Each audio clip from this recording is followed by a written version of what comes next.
తెలుగువారి ఆత్మగౌరవం కోసం పెట్టిన పార్టీ తెలుగుదేశం పార్టీ. అసలు తెలుగు సత్తా ఏంటో దేశానికి చూపించిన పార్టీ తెలుగుదేశం పార్టీ. ఆనాడు తెలుగోల్ని మద్రాసి అనేవారు. అది విశ్వవిఖ్యాత నట సార్వభౌమ స్వర్గీయ నందమూరి తారక రామారావు గారు లేదు మేము మద్రాసీలు కాదు తెలుగోలు అనేది ఒకరు ఉన్నారని ఢిల్లీకి వినిపిస్తాం జరిగింది. అదే స్ఫూర్తితో ప్రపంచానికే తెలుగోడు సత్తా చూపించింది మన గౌరవ ముఖ్యమంత్రి శ్రీ నారా చంద్రబాబు నాయుడు గారు. 1994లో చాలా మంది అన్నారు కంప్యూటర్ అన్నం పెడుతుందా అని. పెద్ద ఎత్తున ఇంజనీరింగ్ కాలేజీలు తీసుకొస్తే ఆనాడు గౌరవ ముఖ్యమంత్రి గారిని అనేక విమర్శలు చేశారు.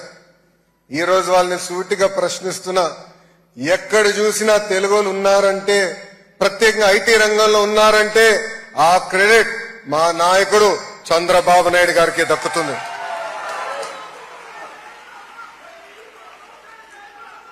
ప్రపంచంలో తెలుగు వాళ్ళు శాసిస్తున్నారంటే దానికి కారణం ఒక విజనరీ. ఆ విజనరీ పేరే చంద్రబాబు నాయుడు గారు. ప్రపంచవ్యాప్తంగా ఈరోజు 30 లక్షల మంది తెలుగువారు ఉన్నారు. ప్రత్యేకంగా ఫార్ ఈస్ట్ లో 3 లక్షల మంది ఉన్నారు. ఈరోజు సింగపూర్ లో జరుగుతున్న తెలుగు డయాస్పోరా మీటింగ్ లో మనం ఒక్కసారి చూస్తే మలేషియా నుంచి, ఇండోనేషియా నుంచి, ఫిలిప్పీన్స్ నుంచి, ఫార్ ఈస్ట్ నుంచి పెద్ద ఎత్తున తెలుగువారు తరలి వచ్చారు. అదే మన తెలుగువారి పవర్, అదే మన తెలుగువారి సత్తా. కష్టపడి చదువుకుని ఉద్యోగాల కోసం, ఉపాధి కోసం దేశం మొత్తం వెళ్లారు తెలుగువారు. ఈరోజు సింగపూర్ లో మీరున్నా కూడా మీ మనసు ఎప్పుడు ఆంధ్ర వైపే ఉంటుంది. రాష్ట్రంలో ఏం జరుగుతుంది, రాష్ట్ర పరిస్థితులు ఎలా ఉన్నాయి, రాష్ట్రంలో రాజకీయాల గురించి కూడా నాకన్నా మీకే బాగా తెలుసు. మీలో చాలా మందికి మీ దగ్గర నా నంబర్ ఉంది. ఇప్పుడు కూడా నాకు వాట్సాప్ చేసి ఫీడ్బ్యాక్ ఇస్తా ఉన్నారు. గడిచిన 5 సంవత్సరాలు మనందరం చూసాం. ఒక సైకో పాలన మనందరం చూసాం. ఒక విధ్వంస పాలన మనందరం చూసాం.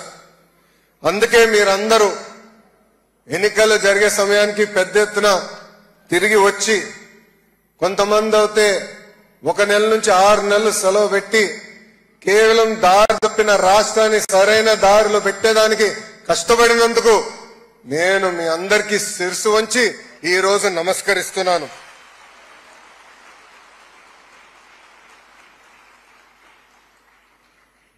జీవితంలో కొన్ని సంఘటనలు మనలో మార్పు తీసుకొస్తాయి. నా జీవితంలో అలాంటి సంఘటన చంద్రబాబు నాయుడు గారి ఇల్లీగల్ అరెస్ట్. 53 రోజులు ఆయన్ని బంధించినప్పుడు ఒక దశలో బ్రహ్మని నేను కూర్చుని మాట్లాడుకున్నాం. బ్రహ్మని నన్ను అడిగింది, గౌరవంగా పెరిగిన కుటుంబం, ఏనాడు తప్పు చేయని కుటుంబం, ఈరోజు పెద్దయిన జైల్లో ఉన్నారే, ఇదంతా మనకు అవసరమా అని ఆమె నన్ను అడిగింది. కానీ అదే రోజు హైదరాబాద్ లో గ్రాటిట్యూడ్ కాన్సర్ట్ జరిగి 45,000 మంది ఐటీ ప్రొఫెషనల్స్ వచ్చి ఎస్ మేము చంద్రబాబు నాయుడు గారితో నిలబడతామని చెప్తాం జరిగింది. అంతేకాకుండా సింగపూర్ లో ఉన్న భారతీయులు, తెలుగులు చంద్రబాబు నాయుడు గారు మేము అండగా ఉన్నాం, మీరందరూ బయటకు వచ్చి ఆనాడు నిలబడ్డారే, అదే మాకు కొండంత ధైర్యం. ఆ రోజు నుంచి మేము నిర్ణయించుకున్నాం, తిరిగి మళ్ళీ కష్టపడాలా, తెలుగు జాతి కోసం సేవ చేయాలా, అన్ని రంగాల్లో తెలుగు జాతి నంబర్ 1 ఉండే వరకు కష్టపడాలని నిర్ణయం తీసుకుంటాం జరిగింది. కేవలం మీరేదో బయటికి వచ్చారు, మాకు అండగా నిలబడ్డారు మీరు అనుకోవచ్చు. కానీ మాకు అది కొండంత బలంగా నిలబడింది, మాకు ధైర్యం ఇచ్చింది. దయచేసి ఇది మీరు మీ అందరికీ తెలియజేయాలని ఈ సభాముఖంగా అనుకున్నా. ఈరోజు రాష్ట్రంలో ఒక్కసారి చూస్తే దారి తప్పిన రాష్ట్రాన్ని సరైన దారిలో పెట్టేదానికి అహర్నిశలు గౌరవ ముఖ్యమంత్రి గారు పనిచేస్తున్నారు. ఆయన వయసు 75 సంవత్సరాలు. కానీ 25 సంవత్సరాలు కుర్రోడ్లాగా పరిగెడతారు. గౌరవ ముఖ్యమంత్రి గారు మొన్న కేబినెట్ మీటింగ్ తర్వాత మా అందరితో భోంచేస్తుంటే ఆయన దగ్గర నుంచి 2 కుర్చీల్లో వదిలేసి అందరం కూర్చుంటున్నాం. అప్పుడు మనసులో అందరం నవ్వుకున్నాం. సూర్యుడి నుంచి కరెక్ట్ డిస్టెన్స్ లో కూర్చోవాలి, దగ్గర కూర్చుంటే ఇబ్బంది, దూరం అవుతే మరీ చలిగా ఉంటుందని. అంటే ఆ ఎనర్జీ, ఆ తపన, రాష్ట్రాన్ని మార్పు తీసుకురావాలి, రాష్ట్రాన్ని ముందలు తీసుకెళ్లాలని అహర్నిశలు ఈ రోజు కూడా కష్టపడుతున్నారు చంద్రబాబు నాయుడు గారు. ఈరోజు స్పీడ్ ఆఫ్ డూయింగ్ బిజినెస్ లో సింగపూర్ ను ఒక రోల్ మోడల్ గా మేము తీసుకుంటున్నాం. ఎప్పుడు లేని విధంగా ఈరోజు ఆంధ్ర రాష్ట్రానికి పెద్ద ఎత్తున పెట్టుబడులు వస్తున్నాయి. ఒకే రాష్ట్రం ఒకే రాజధాని కానీ అభివృద్ధి వికేంద్రీకరణ అనే నినాదంతో మేము ముందరికెళ్తున్నాం. టీజీ భరత్ గారు ఉన్నారు ఇండస్ట్రీస్ మంత్రిగా. పెద్ద ఎత్తున రాయలసీమకు కూడా పెట్టుబడులు తీసుకొస్తున్నాం. ఈ రోజు మీరు చూస్తే అనంతపూర్ కి కియా వచ్చింది. కర్నూలు అనంతపూర్ జిల్లాకి పెద్ద ఎత్తున రెన్యూబుల్ ఎనర్జీ ప్రాజెక్ట్స్ వస్తున్నాయి. ఏకంగా కర్నూలు పట్టణానికి ఒక మొబిలిటీ వ్యాలీగా ప్రకటించి పెద్ద ఎత్తున ఈరోజు పెట్టుబడులు తీసుకొస్తున్నాం. ఇంతేకాదు కడప చిత్తూరులో ఎలక్ట్రానిక్స్ మ్యానుఫ్యాక్చరింగ్ కంపెనీ, నెల్లూరుకి ఇప్పటికే పెద్ద ఎత్తున పరిశ్రమలు వచ్చినాయి, ముందలు కూడా వస్తాయి. ప్రకాశం జిల్లాని ఏకంగా సిబిజీ హబ్ గా మేము నియమించుకున్నాం. ఇంకా గుంటూరు కృష్ణా జిల్లాకు వచ్చగల రాజధాని ఉంది. అంతేకాదు భారతదేశంలోనే తొలి క్వాంటమ్ వ్యాలీ కూడా అమరావతికి తీసుకొచ్చారు గౌరవ ముఖ్యమంత్రి చంద్రబాబు నాయుడు గారు. నేను చెప్పాను కదా ఆయన ఎప్పుడు 25 సంవత్సరాలు కుర్రోడ్లాగా పరిగెడతాడని. ఆయన క్వాంటమ్ వ్యాలీ అంటే నేను చాట్ జీపీటీకి వెళ్ళి క్వాంటమ్ కంప్యూటింగ్ ఏంటో నేర్చుకున్నాను. ఆయనకి ఆ ఎనర్జీ ఎక్కడి నుంచి వస్తుందో నాకు ఇప్పటికే అర్థం అవుతుంది. చాలా మంది ఆయన విజనరీ అని చిన్నప్పటి నుంచి నాకు చెప్పేవారు. కానీ ఈ రోజు 4th టర్మ్ లో నేను అది చూస్తున్నా. ఉభయ గోదావరి జిల్లాలో పెద్ద ఎత్తున ఆక్వాని ప్రోత్సహిస్తున్నారు. ఇంకా ఉత్తరాంధ్రలో ఐటీ రంగం, ఫార్మా, మెడికల్ డివైసెస్ మ్యానుఫ్యాక్చరింగ్, అంతెందుకు India's largest steel plant Arcelor Mittal plant కూడా ఉత్తరాంధ్రకి ఈ రోజు కూటమి ప్రభుత్వం తీసుకొస్తాం జరిగింది. ప్రజలు మా పైన పెద్ద ఎత్తున భరోసా పెట్టారు. కూటమి ప్రభుత్వానికి భారతదేశ చరిత్ర ఎప్పుడు లేని విధంగా 94% సీట్లు గెలిపించారు. ఆంధ్ర రాష్ట్రంలో ఇప్పుడు డబుల్ ఇంజిన్ సర్కార్ నడుస్తుంది. కేంద్రంలో ఉన్న నరేంద్ర మోడీ గారి నాయకత్వంలో, ఆంధ్ర రాష్ట్రంలో చంద్రబాబు నాయుడు గారి నాయకత్వంలో ఈ రోజు మేమందరం నడుస్తున్నాం. మా అందరి లక్ష్యం ఒకటే. ఈ 5 సంవత్సరాల్లో, గడిచిన 5 సంవత్సరాల్లో మనం నష్టపోయిందంతా వడ్డీతో సహా తిరిగి తీసుకురావాలా, అభివృద్ధి చేయాలనేది. గతంలో చంద్రబాబు నాయుడు గారు ఇచ్చిన పిలుపు మేరకు చాలా మంది జన్మభూమి కార్యక్రమంలో భాగస్వామయ్యారు. ఆనాడు పెద్ద ఎత్తున గ్రామాల్లో ఇన్ఫ్రాస్ట్రక్చర్ మనం ఏర్పాటు చేసుకున్నాం. ఈ రోజే గౌరవ ముఖ్యమంత్రి గారు ప్రత్యేకంగా P4 గురించి ప్రెజెంటేషన్ కూడా వేస్తాం జరిగింది. దాంట్లో స్పష్టంగా ఒక హెల్దీ, వెల్దీ, హ్యాపీ ఆంధ్రప్రదేశ్ కోసం మనందరం భాగస్వామ్యం అవ్వాలని గౌరవ ముఖ్యమంత్రి గారు కోరటం జరిగింది. ఇది కేవలం డబ్బులే కాదు, మెంటరింగ్ అనేది చాలా చాలా అవసరం. ప్రత్యేకంగా నా మంగళగిరి నియోజకవర్గంలో నేను చూసా, డబ్బులు ఇస్తే 2 రోజుల తర్వాత మళ్ళీ తిరిగి వచ్చి అడుగుతారు ఇంకా ఇవ్వండి. అట్లా కాకుండా వాళ్ళ సొంత కాళ్ళపై నిలబెట్టడానికి అవకాశం కల్పించినప్పుడు వాళ్ళు ఎప్పుడు కలిసినా పలకరించినా నవ్వుతూ ఈ రోజు నేను నా సొంత కాళ్ళపై నిలబడుతున్నా, నేనే దేశానికి ఏకంగా పన్నులు కడుతున్నానని చెప్పే పరిస్థితికి ప్రజలు వస్తారు. అందుకే మిమ్మల్ని అందరినీ ఈ P4 కార్యక్రమాల్లో భాగస్వామ్యం అవ్వాలని ఈ సభాముఖంగా మేము కోరుకుంటాం జరుగుతుంది. ఇక్కడున్న ఎన్ఆర్ఐలు అందరినీ ప్రత్యేకంగా ఒక విషయం కోరాలనుకుంటున్నాం. మీరే మా బ్రాండ్ అంబాసిడర్స్. పెద్దలు ఇప్పుడే చెప్పారు, ఎంఎస్ఎంఈ కంపెనీలు కూడా పెద్ద ఎత్తున ప్రోత్సహించాలని. దాంట్లో ఎలాంటి సందేహం లేదు. ప్రపంచవ్యాప్తంగా 80% ఉద్యోగాలు ఎంఎస్ఎంఈల ద్వారానే వస్తాయి. ప్రత్యేకంగా అందుకే ఎకనామిక్ డెవలప్మెంట్ బోర్డు మేము ఏర్పాటు చేశాం. చిన్న కంపెనీ అయినా పెద్ద కంపెనీ అయినా ఎకనామిక్ డెవలప్మెంట్ బోర్డు మీకు అందుబాటులో ఉంటుంది. రండి, పెద్ద ఎత్తున ఆంధ్ర రాష్ట్రంలో పెట్టుబడులు పెడదాం. మీకు అండగా నిలబడే బాధ్యత కూటమి ప్రభుత్వం తీసుకుంటుందని ఈ సభాముఖంగా మీ అందరికి తెలుపుతున్నా. అంతేకాకుండా ఇతర దేశాల అవకాశాలు ఉంటే చెప్పండి. ప్రత్యేకంగా స్కిల్ డెవలప్మెంట్ లో మాకు ఒక విభాగం ఉంది. మన పిల్లలకి చదువుతో పాటు లైఫ్ స్కిల్స్ కూడా ఇచ్చి ఇతర దేశాల అవకాశాలు ఎక్కడెక్కడ ఉన్నాయో చూసి లాంగ్వేజ్ అవసరమైతే కూడా ఇంటర్వెన్షన్ చేసి వాళ్ళని ప్లేస్మెంట్ కూడా చేయాలని బాధ్యత గౌరవ ముఖ్యమంత్రి గారు నాకు ఇచ్చారు.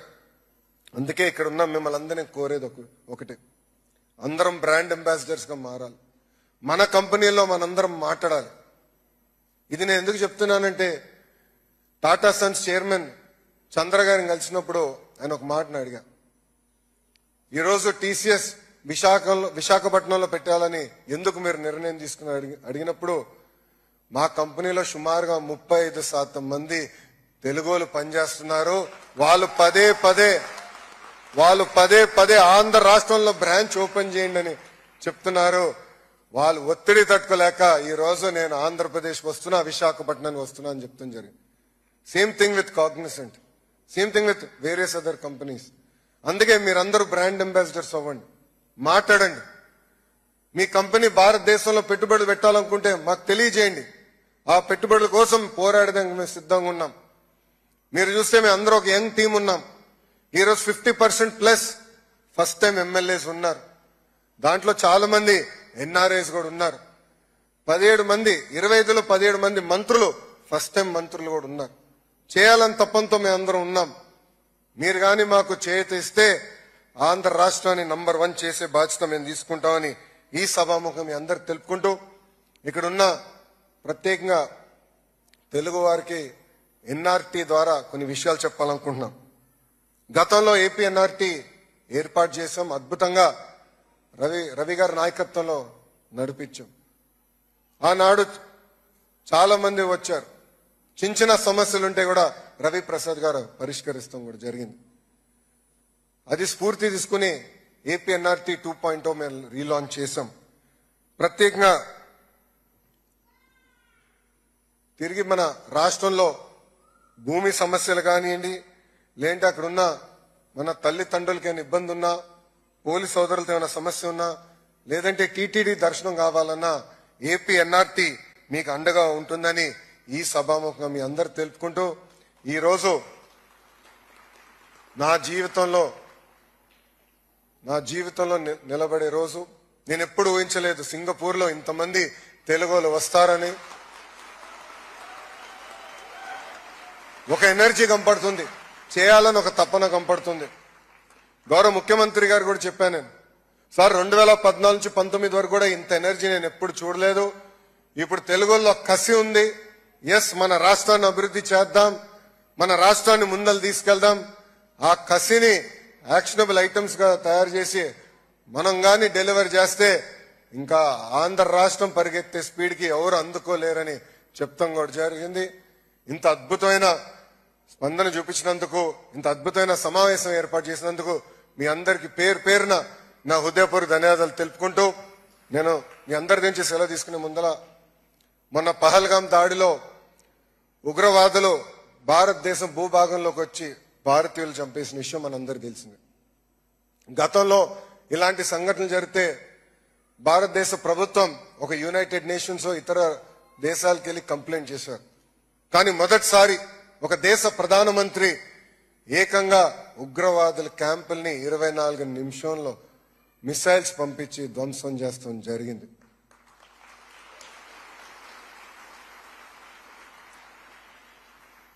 దాంట్లో భాగంగా మన భారతదేశంలో బార్డర్లో కాపలాగా ఉన్న జవాన్లు వాళ్ళ జీవితాలు పోగొట్టుకున్నారు.